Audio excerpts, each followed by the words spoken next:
I wanted to talk a little bit about because we were talking before about Jack Ma and China wrestling with its oligarchs and taming them. And I always find great irony in people like Alex Jones who are pro Trump, um, and he just absolutely hates the Chinese. He calls it the Chinese Communist Party, the CCP, and Xi Jinping especially. And he also hates George Soros. And George Soros, of course, very famously said the two biggest threats to the planet are Xi Jinping and Donald Trump. And so on the China question, Alex Jones sounds identical to George Soros in naming Xi Jinping as public enemy number one. And how does the system in China work to develop leaders' competence? They have a highly competent bureaucratic class in China, and how is that developed? And its history going back to even the Confucian times. Hmm. And how did they? What were some of the fights they had with their oligarchs over there, and what were some of the ways that they were able to claim victory sometimes? Yeah, there's a it's a big question. We should probably make like a video just on that, really. But what I could say is that so I'll start with the present, and we'll go backwards that way. Usually, I would do the opposite. I would go for some deep history, and then I would zero into the present. But let's do the opposite for the moment. Here, I'm going to do a little share screen here just to get across. So I mentioned that Xi Jinping began as soon as he came into power a process of massive anti-corruption purges, a massive draining of the swamp. He didn't do this obviously by himself. He was working with uh, China's intelligentsia because like a mutual friend of ours, Quan Le, has pointed out that like we shouldn't deny it.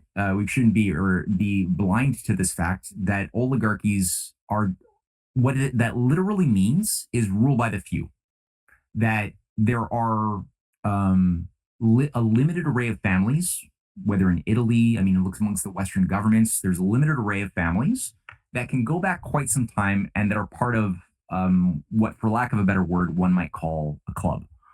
They're vetted, they have a certain agreement on generally how the world should be arranged. There's certain rivalries within some of these families that we can trace out throughout history at different times, manifesting as like somebody getting backstabbed, like different um, princely dynasties are vying for control during the Hundred Years' War of the 15th century in England. It doesn't mean that they were in principle in opposition to each other, but it just means that there was like a little bit of a battle amongst the wolves at the top rungs, and a lot of people suffered for these things. Um, the difference between, I think, the traditions of the Western oligarchy and let's say the Chinese oligarchy is that in the Chinese Confucian system, there's an open aristocratic orientation for their culture amongst the elites that's very different from that which we now have and have had for too long in the West, which is a much more closed system. If you're not part of an inner crusted of bloodlines, you might be able to be brought in because you have talent, like an H.G. Wells or a Thomas Huxley. You could be brought in because you have talent that's needed for the oligarchy to thrive. But overall, you will never be allowed to upper marry beyond a bunch of many layers of impenetrable um, glass ceilings. So you'll be very contained. They might grant certain functional sociopaths who do their work well limited dynasties. They might award them an honor, a knighthood, or something, and that they are granted a limited dynasty where their kids and grandkids, to the degree that they keep up the family business, will be protected, will be granted access to Eton and other schools. But the system itself is much more premised on an idea, a closed idea of an animal like slave master relationship. Not so with the healthiest expression of Confucian culture, civilizational philosophy that we've seen emerge in the best of times and currently today in China. So that is based on a different idea that, again, the mandate of heaven, Tian Xia, this idea that the rules, the top-down rules of society, have to abide by the general welfare, the laws of nature, the laws of heaven, as it's called, in order for that society to be viable. And in that sense, that idea that right makes might versus might makes right is really where the battle lines are drawn. And it's a scientifically verifiable thing, as well as just being a nice thing to say. But it's not just a nice thing to say; it's scientifically valid that right does make might. When you act on the side of natural law, you have more power. You have more ability to be wealthy if you because that wealth is being generated by honest creativity, by creating greater situations of peace and cooperation, which is better for business than in creating depopulation and forever wars. It's actually bad for business, though it might gain a few interests, a lot of money in the short term. It destroys all those operating within that game in the long term.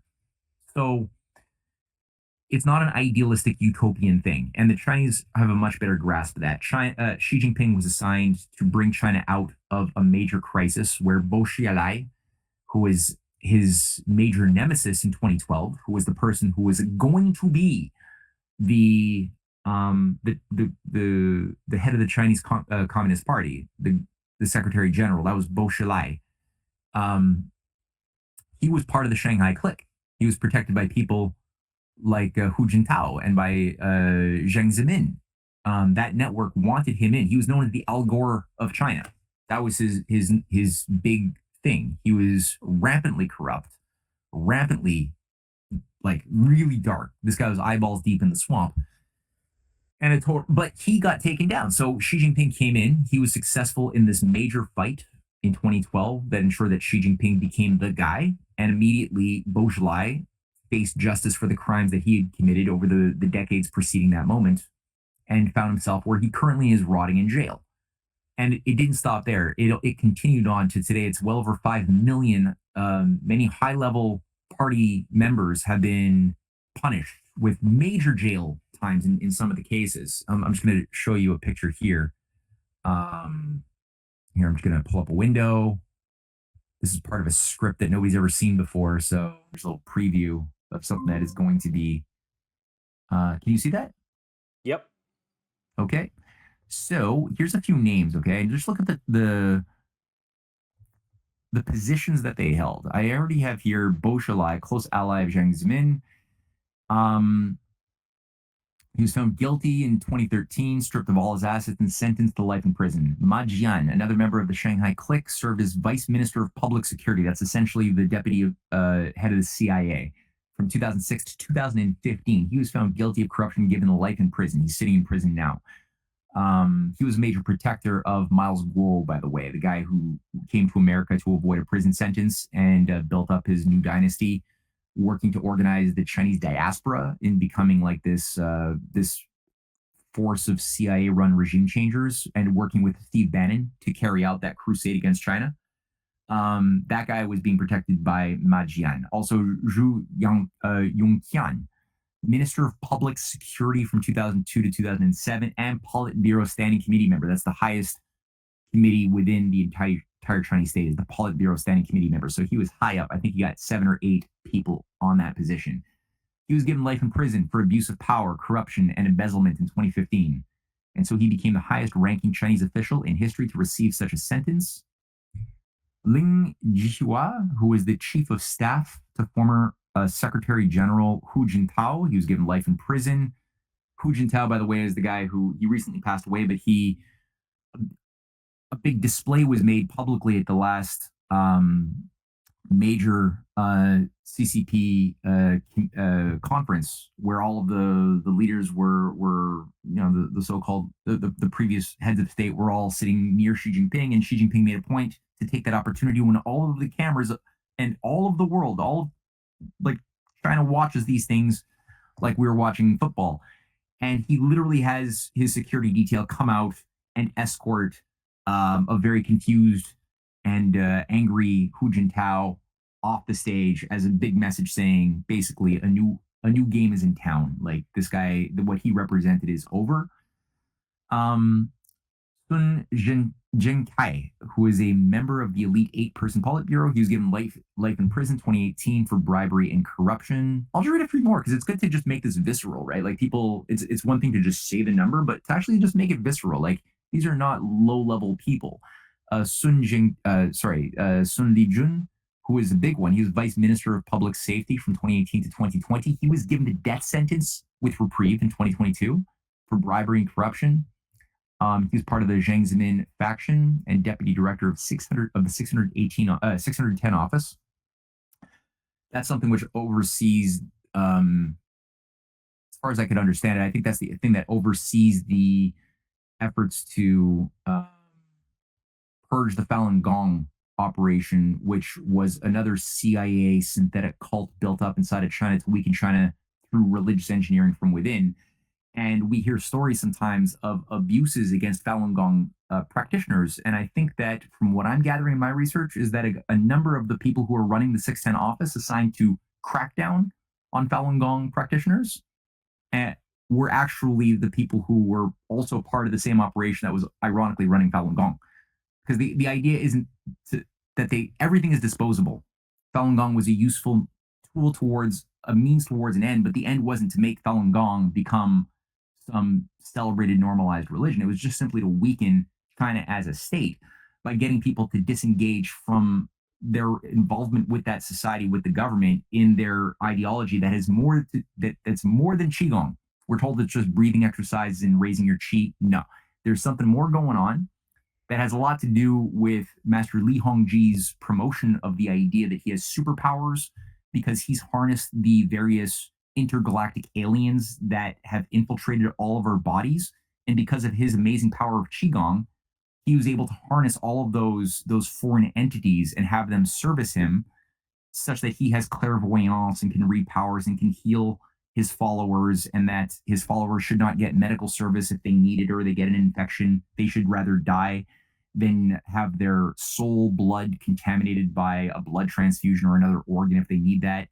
So it's kind of very similar to the Jehovah's Witness in a weird way, but also Master Li Hongji professes that that's the head of Falun Gong, who lives in New York in a massive 430-acre estate.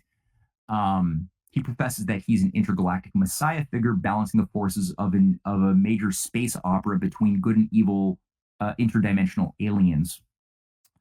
And I'm not kidding. There's a Time magazine interview from 1999 where he's literally talking about all this crazy shit. So why is it always sorcery and aliens? The way it goes, man. It's the easiest things to work with, and they're tied together somehow, right? Like they always weave them together.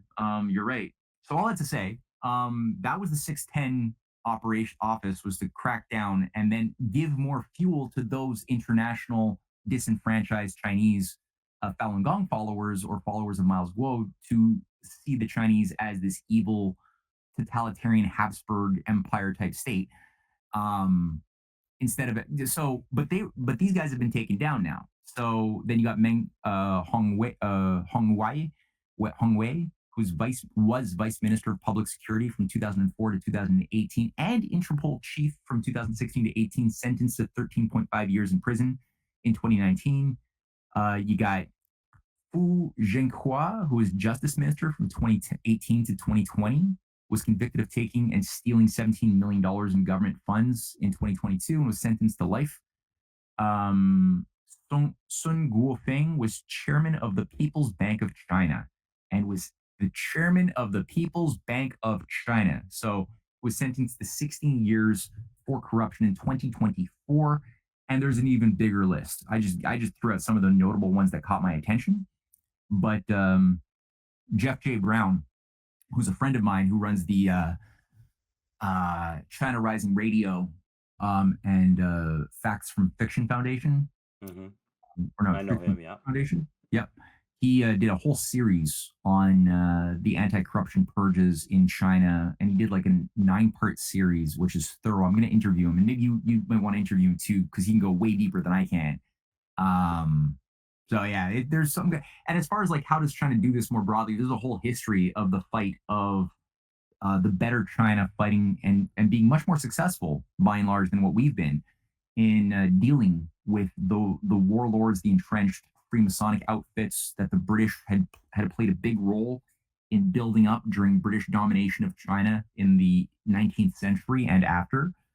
A lot of the triads that found their hub in Shanghai and Hong Kong and Taiwan, Macau as well as a major international, gambling and money laundering hub, with massive penetrations into the Caribbeans even, and a lot of Commonwealth British Cayman Island finance.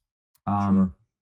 That was all baked up and built up by the British Freemasonic controllers of China during that time. And they were interfacing with various Gnostic, esoteric Taoist death cultists inside of China and building up those groups in opposition to those Confucian and healthier Buddhist school followers who were taken down and punished. So there's been a big battle. Like, how did Mao purge these foreign directed Freemasons? He did it, but we're supposed to just see him as this one dimensional evil character and not see anything other.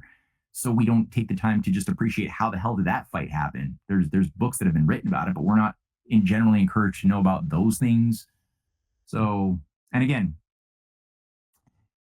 the Chinese shows that I cited, they go through a lot of this, like how good people are able to navigate in Byzantine political realities and keep their souls intact, but do it in a way that has evildoers self-implode, but in a sophisticated way. It's not a simple Batman versus Superman, or no, what do you call it? Superman versus Lex Luthor type of formula. It's always something more. I think that if we were to embark on something like this, it would require that same sort of cultural rebirth we were talking about earlier, that would be required to return a Mm. Congress for Trump that would be also supporting great projects like this. And it's going to have to come because of our traditions, our legal traditions in the West, that to have these kinds of crackdowns, there's going to have to be a cultural shift that comes first.